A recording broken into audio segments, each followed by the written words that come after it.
Hello everyone, been a long time since the last update, but slowly been painting through various different things, and this is one of the things, excuse me, this is one of the things that I've had sort of sitting on the back burner for a long time, and eventually the inspiration struck once more to paint it, so I did, and this is a Montrose's Irish Regiment. By Warlord Games, and I filled out some extra figures with the Highlanders, who are sympathetic royalist Highlanders that have come to join and fight with the Irish. But I have a little plan for these guys, which I'll explain a little bit later. But first of all, let's look at the models. So I've based them on 80 by 80s just to give that sense of depth and size. So. Lovely character in the Warlord Games models. Because they're Irish, I went for a brighter shade of green for the grass and gave them some Highland type terrain to fight around. So craggy rocks just appearing at random places that they're fighting over. So yeah, they're quite nice figures. Painted up very well, randomised the colours as much as possible, done some tartan, as you can see here on this guy, but nothing too fancy, just to gain the suggestion, because they were a ragtag bunch.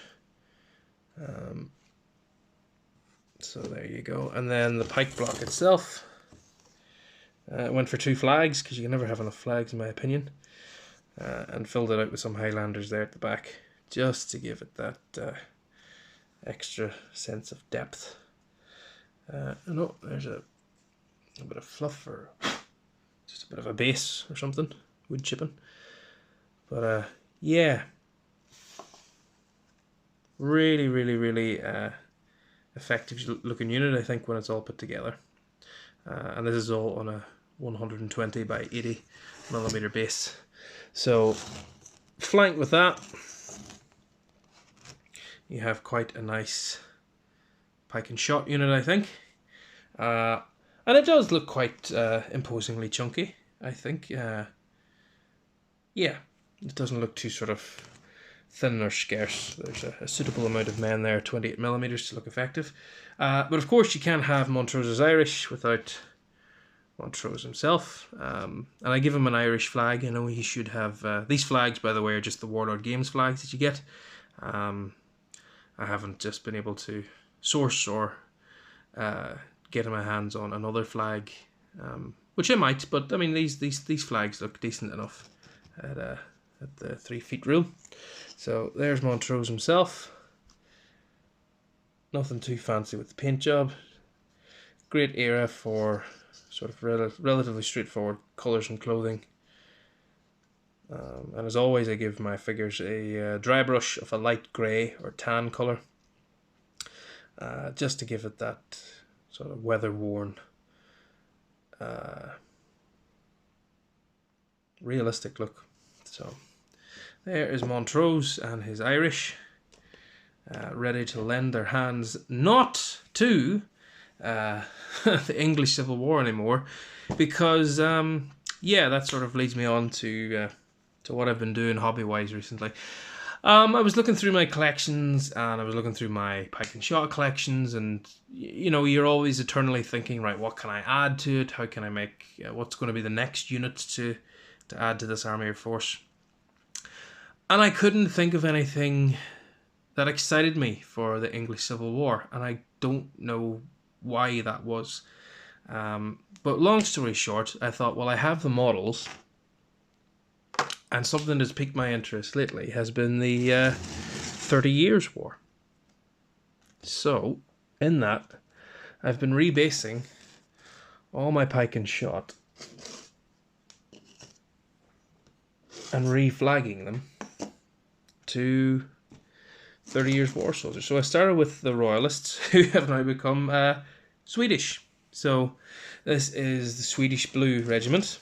You've seen these figures before. I've changed some of the paint job just to make them look a little bit more ragged.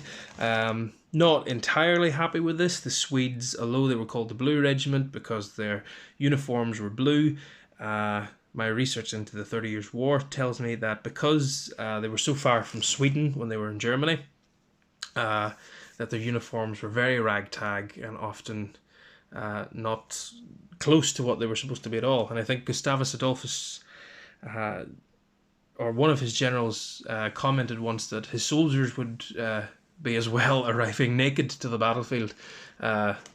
So rough and rugged was their attire. So when I start to sort of paint up more different Swedish regiments and things, I might be a little bit more ragtag in their appearance. But really love these flags by Flags of War. And have rebased them so the pike are all just on one solid mass. And I think this gives off a nice effect of you know, the push of pike and then the supporting ranks coming up as well. And just a lot easier for gameplay in terms of it being up there. So that's the first of the blue regiments, and then I have got the second of the blue regiments, which is more or less the same thing, and I've got to add the flags onto them. But as you can see, that sort of that sense of mass and the sense of depth, soldiers marching behind with the pikes raised, all in one base, looks quite effective, I think. So that's what I've been doing. So that's the Royalists will become the Swedes. And I think what's attracting me to that is that, as you can see, I've got 2 regiments of Swedes, and my plan is to have 3. So this will be obviously the yellow regiment. I've been changing some of the colours of these guys, which means that I have to get my hands on some more pike. But when I do, I'll have 3 Swedish regiments, which will be 2 blue and a yellow. And then I might add some Dutch, or I might add some Scottish mercenaries, because the Scottish mercenaries did fight with the Swedes. And in fact, some Irish mercenaries have been reported to have fought with the Swedes as well. So there's a use for the Irish. Montrose, well, he can just become an unknown general. But that's the plan, that's the ideal.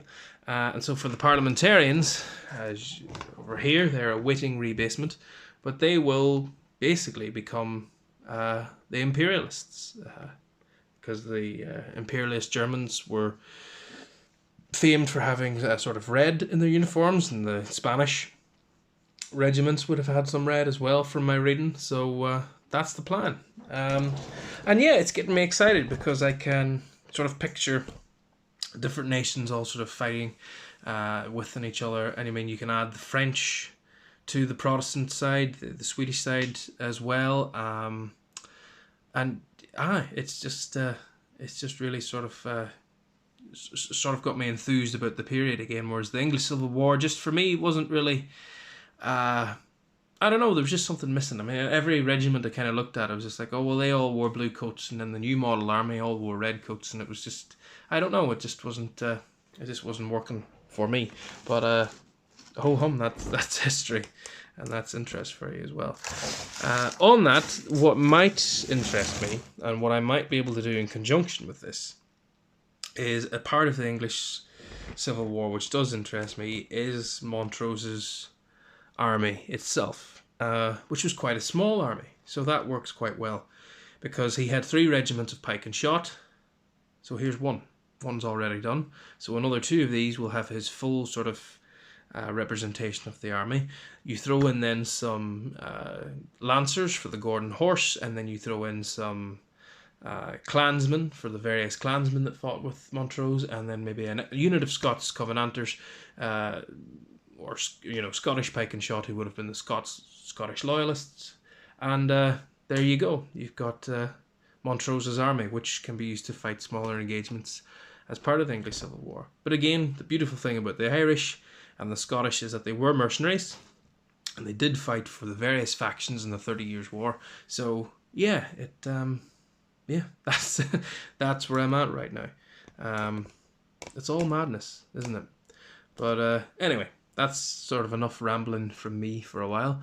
Hope everyone's well. I hope everyone has a very Merry Christmas if you celebrate it, and a very Happy New Year as well, and that lots more miniatures find themselves under trees and on the way to the tabletop in the coming year.